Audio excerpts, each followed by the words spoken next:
I slide my key into the front door, the sound grating in the unnatural silence of our usually bustling neighborhood.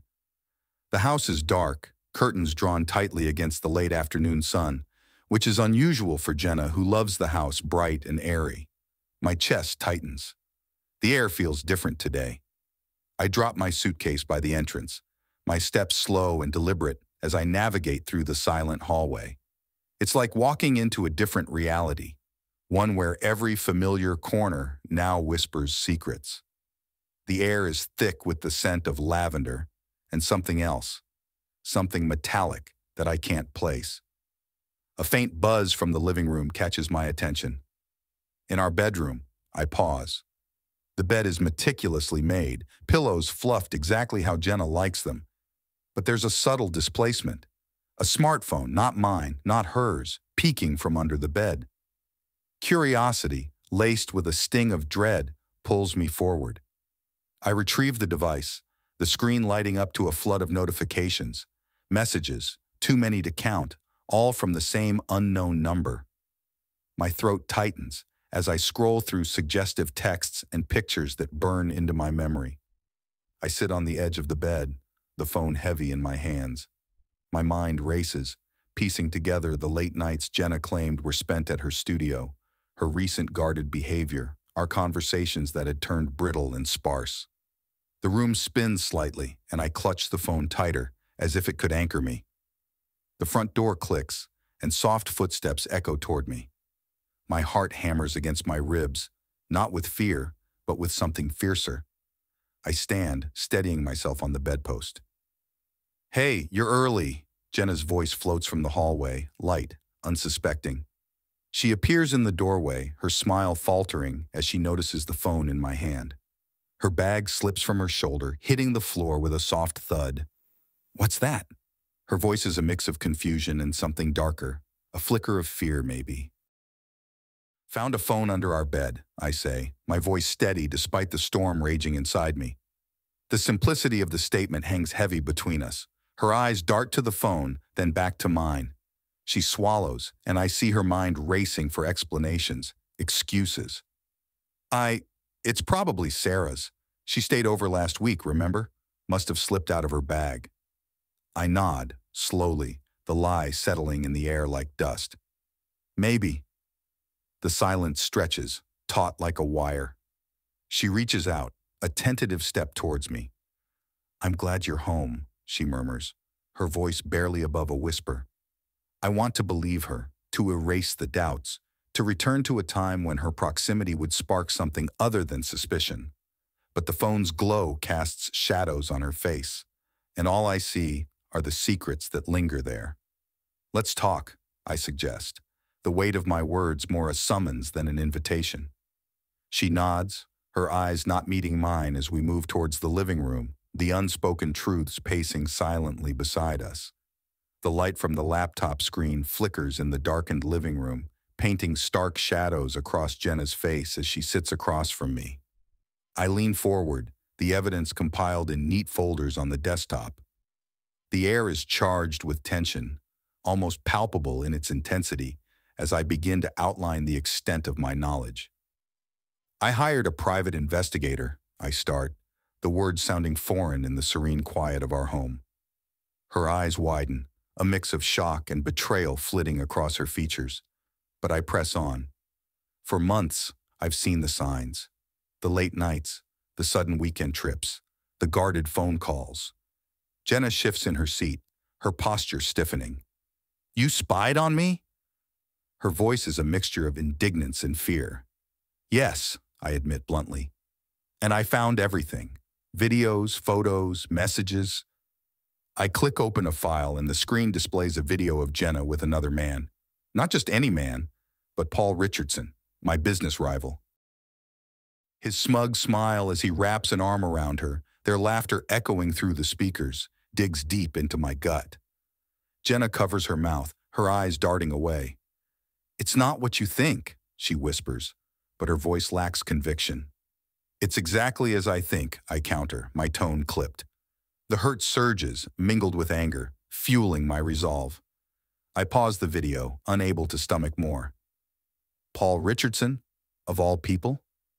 She flinches at his name. It just happened, she starts, her usual eloquence reduced to fumbling excuses.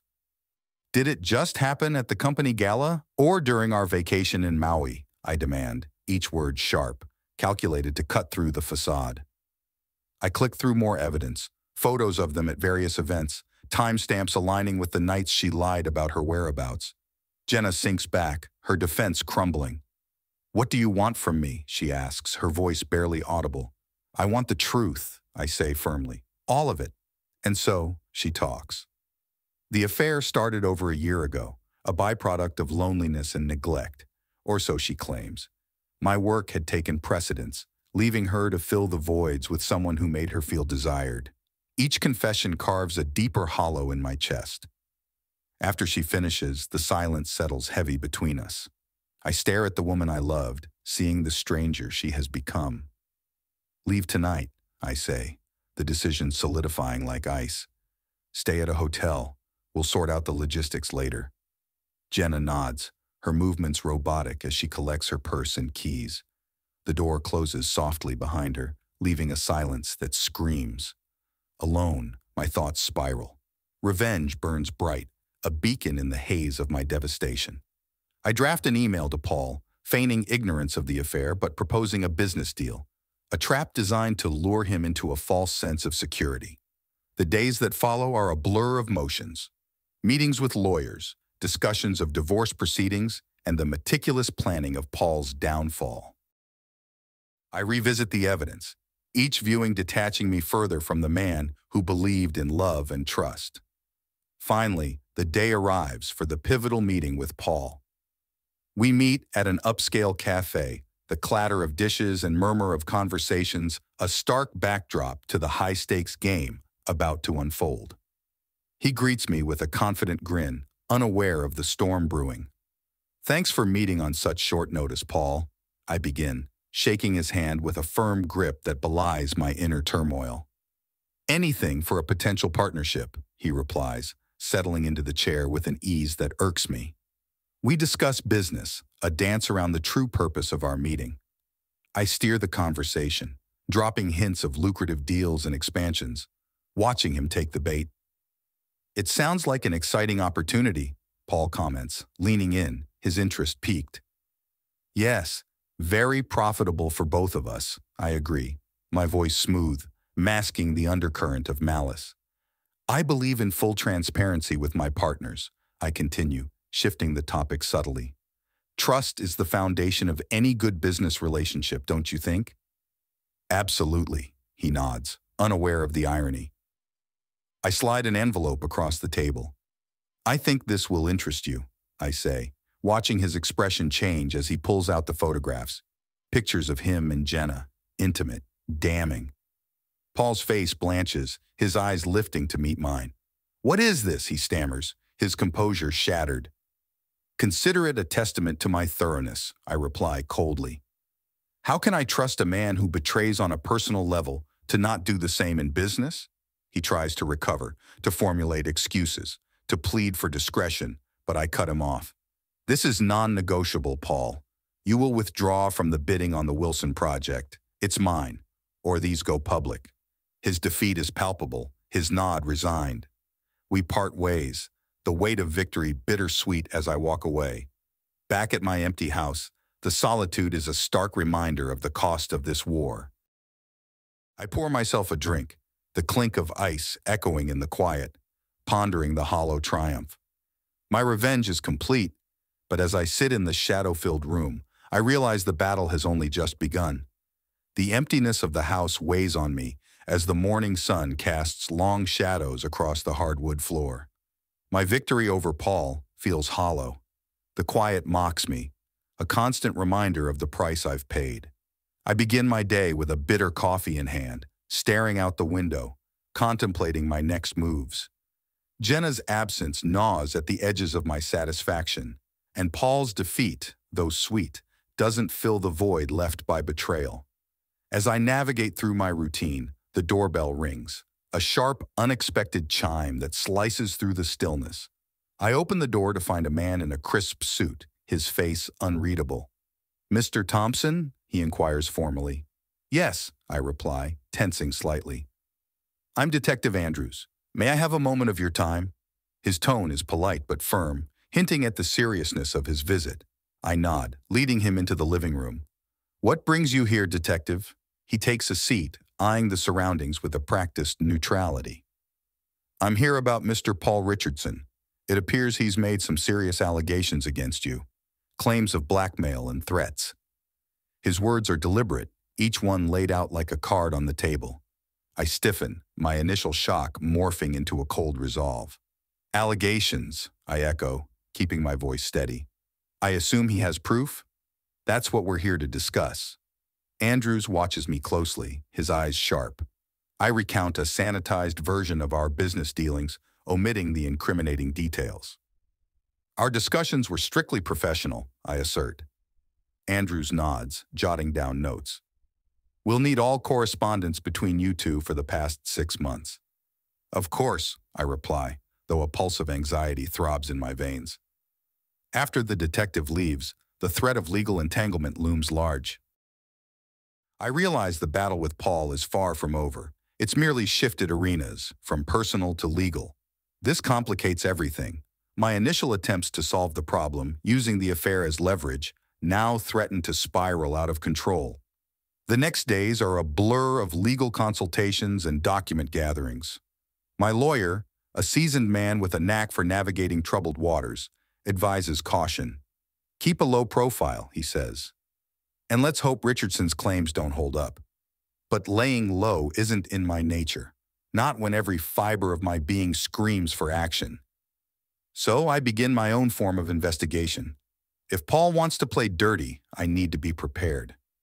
I delve into his business dealings, looking for anything that could tip the scales back in my favor. Meanwhile, Jenna's shadow continues to haunt me. Our few exchanges are terse, limited to necessary discussions about divorce proceedings. The woman I once loved is now just another opponent in a game that's grown too complex. Our conversations are charged, filled with unsaid accusations and veiled threats. You don't need to drag this out, Jenna, I warned during one such call, my voice hard. It's best for both of us to end this cleanly. She laughs, a sound that's bitter and sharp. Clean? After everything you expect clean? I hang up, frustration boiling over. The situation with Paul is bad enough without our marital battles adding to the fire. As the conflict intensifies, I receive a tip about a shady deal Paul was involved in. Something that went south, leaving a trail of unhappy partners. I meet one of them, a wiry man with nervous eyes in a dimly lit bar. He's hesitant at first, but the promise of revenge loosens his tongue. He screwed us over, the man hisses, his resentment palpable. Documents were forged, money laundered. I listen, my mind racing. This could be the leverage I need. Do you have proof? I ask, keeping my voice even. He nods, pulling out a USB drive. Everything's here. Names, dates, transactions. I take the drive, a plan forming. If I can expose Paul's criminal activities, his credibility would crumble, undermining his accusations against me. But the threat isn't just from Paul. Jenna, too, could become an issue if she decides to side with him, given their past. I need to ensure she remains neutral, if not supportive. I decide to confront her again, this time more strategically. We meet in a quiet cafe, her eyes wary as she sits down. What do you want, Mark? She asks, her voice tired. I want us to be on the same page, I begin, choosing my words carefully. This mess with Paul, it could get uglier. I found something that might interest you. Her interest is piqued despite herself. What? Evidence of illegal activities. It could discredit him completely, I explain, watching her reaction closely. Jenna considers this, her lips pursed. And what do you want from me? Your silence, your cooperation. I meet her gaze, my expression earnest. She nods slowly, a flicker of the old Jenna in her eyes. I don't want any part of his schemes, she admits. With Jenna's reluctant agreement, I feel a surge of control. The situation is complicated, the risks high, but now I have a fighting chance. The USB drive in my pocket feels like a ticking bomb, ready to either clear the battlefield or blow up in my face. The conflict reaches its peak as I prepare to expose Paul. The evidence from the drive is explosive, enough to spark a legal inferno. I arrange a meeting with my lawyer, the documents ready to be handed over to the authorities. But as I sit in the law office waiting for the lawyer to arrive, a gnawing doubt creeps in. Am I ready for the fallout? The potential ruin? I stare at the drive, the weight of my choices heavy in my hands. The door opens, and my lawyer steps in, his face somber. "Are you sure about this?" he asks, echoing my internal turmoil. "Yes," I say, the word a declaration of war. The USB drive is passed over, the die cast. As I leave the office, the city around me seems indifferent to the storm brewing just beneath its surface. The battle lines are drawn, and I am right at the center, braced for the onslaught. The courtroom is a cold, sterile place, filled with the low murmurs of a restless audience and the sharp scent of anxiety. I sit stiffly on the hard wooden bench, my hands clenched in my lap to hide their trembling. The prosecutor, a hawkish man with piercing eyes, prepares his papers with a mechanical efficiency that belies the charged atmosphere. Paul Richardson sits across the room, his lawyer whispering urgently in his ear. Paul's face is a mask of composure, but I can see the tension in the way he holds his shoulders, rigid and ready to flinch. The gallery behind him is a mix of media and curious onlookers drawn by the scandal of a high-profile business tycoon caught in legal and personal warfare. The judge enters, and the room falls into a hushed reverence. "All rise," the bailiff commands, and we obey, a wave of movement that rustles through the courtroom like a sigh. As we sit, the trial commences. The prosecutor stands, clearing his throat before addressing the judge. "Your Honor, we are here today to examine the evidence against Mr. Paul Richardson for blackmail and extortion," he begins, his voice booming around the room. My heart races as he outlines the accusations, each word landing like a hammer on my chest. When it's my turn to testify, I take the stand with a steadiness I do not feel. The prosecutor's questions are a blur, and I answer mechanically, recounting the events that led to the accusations against Paul. My gaze drifts to Jenna, seated at the back, her face an unreadable mask. Her presence is both a balm and a blade in my side. "Mr. Thompson, isn't it true that you and Mr. Richardson have a history of animosity?" the defense attorney asks during cross-examination, his tone sugary sweet, laced with venom. "Yes," I reply, my voice steady. "But that does not change the facts." The attorney smiles, thin and predatory. "And these facts, could they be construed as an act of revenge on your part? An attempt to destroy a rival?" "No," I state, though the accusation stings with the threat of truth. The room feels hotter, the air thicker. The trial drags on, hours stretching into days. Witnesses come and go, each adding their piece to the puzzle. Jenna is called to testify, and her walk to the stand is graceful, almost defiant. Under oath, she corroborates my version of the events, her voice clear and surprisingly strong. Her testimony is a turning point, lending credibility to the case against Paul. Outside the courtroom, the media swarms, hungry for any scraps of drama. I avoid their questions, but Jenna faces them head-on, her answers rehearsed but effective. Her newfound strength puzzles me, adding layers to her character I had never suspected. As the trial nears its end, the tension is palpable. Closing arguments are made with theatrical flair by both sides. The prosecutor paints Paul as a manipulator who used his influence for personal gain. In contrast, Paul's attorney portrays him as a victim of a vindictive conspiracy. When the jury retires to deliberate, the waiting begins. A slow, torturous process that gnaws at my insides. I spend the hours pacing, unable to sit, unable to think beyond the walls of the courtroom. Finally, the jury returns, their faces solemn. The foreman stands, a piece of paper trembling slightly in his hand. In the case of the state versus Paul Richardson, we find the defendant. The pause is excruciating. Guilty on all counts. A rush of relief floods through me, so powerful it nearly knocks me off my feet.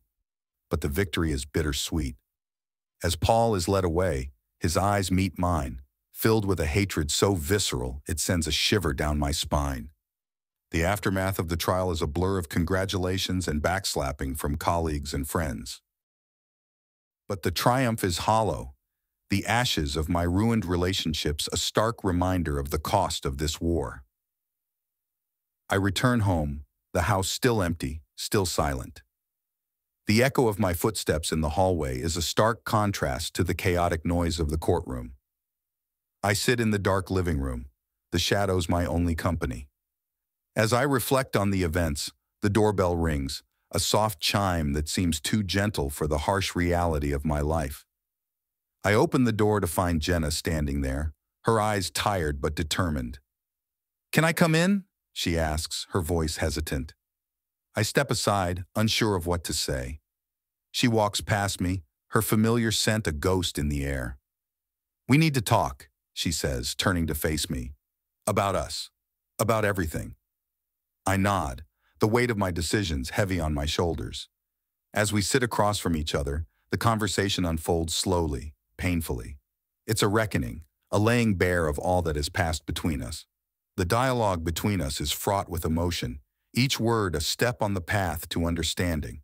We talk about the affair, the trial, the lies, and the truths that we avoided. It's not easy, but it's necessary. As the night wears on, a truce is forged, not out of love, but out of mutual exhaustion and the desire to move forward, however separately. When she leaves, the house feels emptier than before, but there's a sense of closure that wasn't there before. I realize that the battle may be won, but the war, the internal one, still rages. The fight to rebuild my life, to find peace after the storm, is just beginning. I know now that the path to resolution will be long and fraught, but for the first time, I feel ready to face it, armed with a clearer understanding of who I am and what I have become. The morning after Jenna's departure, the air in the house feels different, emptier, yet somehow less burdened. I stand at the window watching the dawn break, the sky a wash of pink and gold. The beauty of it strikes me, poignant and sharp, a reminder that life goes on, with or without me in tow. I've taken a leave from work to sort myself out, to focus on what comes next. The stillness of the house used to comfort me, a palace of peace from the chaos of the world. Now it feels like a mausoleum, echoing with the ghosts of my past actions and decisions. I decide it's time for a change. I start with the small things, sorting through Jenna's belongings, deciding what to keep, what to throw, what to give back. Her scent lingers on her clothes and in the drawers, a trace of jasmine and something uniquely her. It stings, but it's also a catalyst that propels me forward. Then, there's the matter of the divorce. The proceedings are straightforward, unemotional on the surface but turbulent beneath. We meet in sterile conference rooms, lawyers present, exchanging words and documents like diplomats at a treaty signing. It's civil, cold, necessary. Our assets are split according to the prenup, Jenna states, her voice steady. There's no anger there, perhaps a little regret. I nod, my reply just as measured. I'll keep the house. She looks around, a flicker of something passing over her face. I never liked it much anyway, she admits, and there's a sadness in her confession that catches me off guard. Why not? I find myself asking. It never felt like home, she says simply, and with that, we sign the papers, severing the last of what had bound us together. With the divorce finalized, my thoughts turn to the future. The house, once a shared dream, now feels too large, too empty. I make the decision to sell, to start fresh, somewhere new. It's a daunting prospect, the idea of new beginnings, but it's also exhilarating. I throw myself into preparing the house for sale, repairing the little damages that a lived-in home accrues, painting walls, fixing leaks. Each task is therapeutic, a way of reclaiming my space in my life. One evening, as I'm clearing out the attic, I come across a box of old photos, remnants of a life that seems both foreign and painfully close. Pictures of Jenna and me in happier times, vacations, holidays, simple days out. I sit amongst the dust and memories, allowing myself this one last indulgence of nostalgia. It's during these long days of sorting and fixing that I reconnect with an old friend, Mike, someone who had been sidelined as my marriage and career took center stage. We meet for drinks, the conversation easy, filled with shared history and mutual understanding. "You look like hell, man," Mike comments with a wry smile. "Feel like it too," I reply, and we laugh. The sound strange but good. "Time to start living for yourself again," he advises, clinking his glass against mine. "There's a whole world out there." He's right, of course. Slowly, I begin to venture back into the world. I join a local gym, start attending a weekly trivia night at a nearby pub. It's awkward at first, stepping out of the shadow of my former life, but each step feels a little more solid, a little more mine. The house sells quicker than I expect. Standing in the empty living room, I feel a pang of something like grief, but also like freedom. It's an end and a beginning. I turn the keys over to the new owners, a young couple eager to make it their own, and I feel a sense of closure. I move into a modern apartment in the city, smaller, manageable, a place that demands less of me and allows more freedom.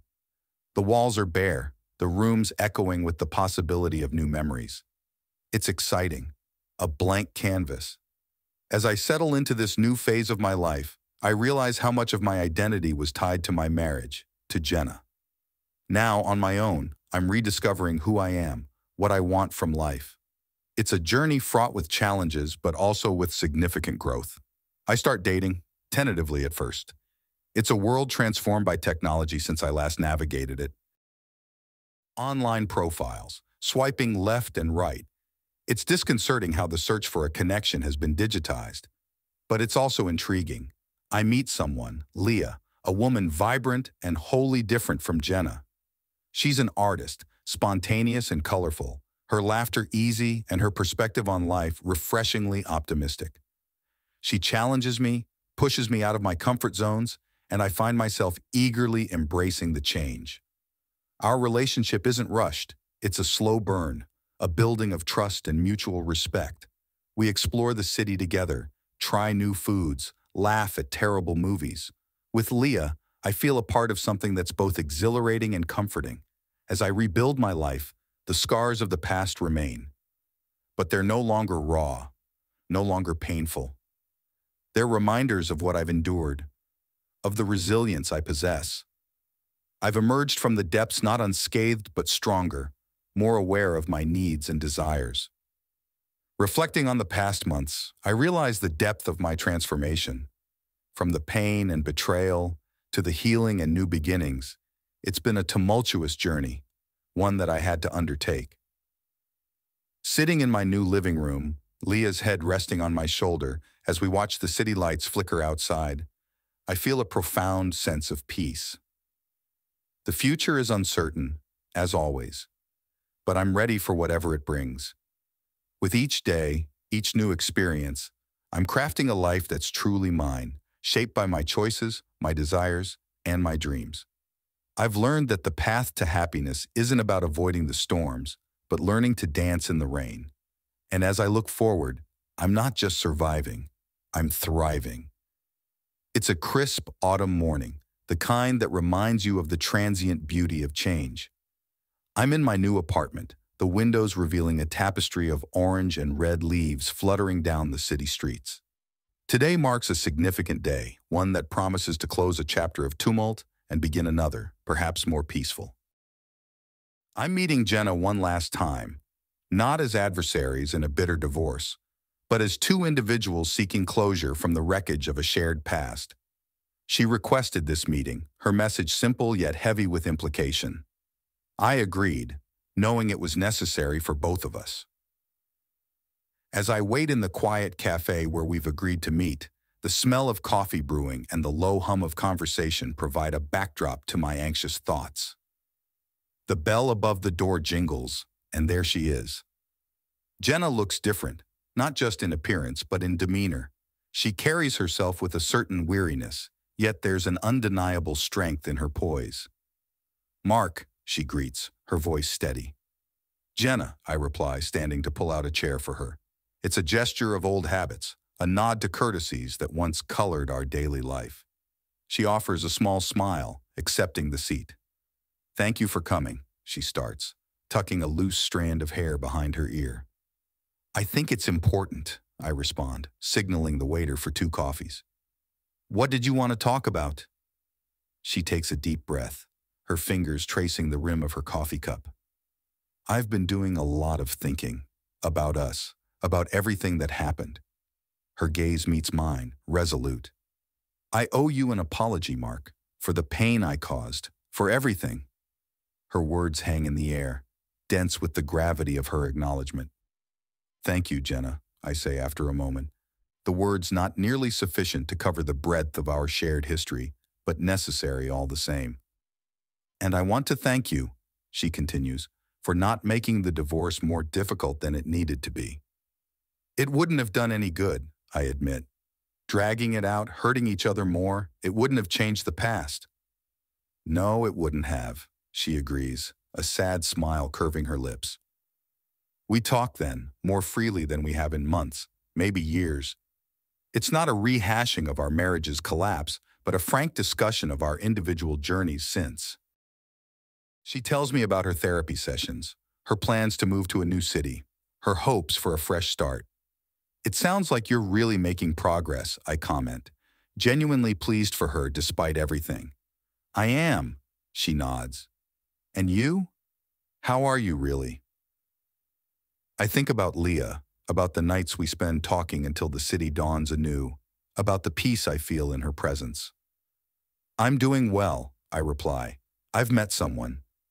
Jenna raises her eyebrows, a spark of curiosity lighting her eyes. "Oh?" "Her name's Leah," I explain, a warmth spreading through me at the mere mention of her. She's incredible, Jenna. She's shown me a different way of living, of seeing the world." "That's wonderful, Mark. You deserve that," Jenna says, and I believe she means it. The finality of our conversation looms as we finish our coffees, the empty cups a metaphor for our emptied grievances. We stand, and there's an awkward moment, a pause filled with the weight of a goodbye. "Take care of yourself, Jenna," I say, extending my hand. She takes it, her grip firm. "You too, Mark. I really hope you find happiness." "I already am," I admit. And with that, we part, stepping out into the bright, crisp day, moving in opposite directions. The walk back to my apartment is reflective, my mind replaying not just the conversation with Jenna, but the entire saga that led us here. The hurt, the betrayal, the growth, and the healing. It feels like a lifetime compressed into a few years. Leah greets me at the door with a smile that lights up the dim hallway. "How did it go?" she asks, her voice tinged with concern. "It went well," I answer, wrapping my arms around her in a hug that speaks of relief and new beginnings. "It's really over. I'm ready to move on." "That's all I wanted to hear," she murmurs against my chest. That evening, as Leah and I sit on the balcony watching the city lights flicker like distant stars, I feel a profound sense of peace. The past, with all its pain, no longer holds me in its grip. I'm free to live, to love, to dream anew. The air is chilly, but Leah's warmth beside me is enough. I've learned so much through the fiery trial of my past mistakes and misfortunes. The resilience to rebuild, the courage to let go, and the wisdom to know when to move forward. And as I sit there, Leah's hand in mine, I realize that this isn't just another chapter, it's a whole new book. And this time, I'm the author, ready to pen a story of redemption, of love rediscovered, and of a life reclaimed. This realization isn't just comforting, it's exhilarating. "Here's to new beginnings," Leah says, raising her glass in a quiet toast. "To new beginnings," I echo, clinking my glass with hers, a symbol of moving forward, of making peace with the past and embracing the future with an open heart and renewed spirit. This is my reckoning, my final confrontation with the past. And as the night deepens around us, I feel ready at last to begin anew, certain that whatever challenges lie ahead, I am no longer the man who faced the world alone.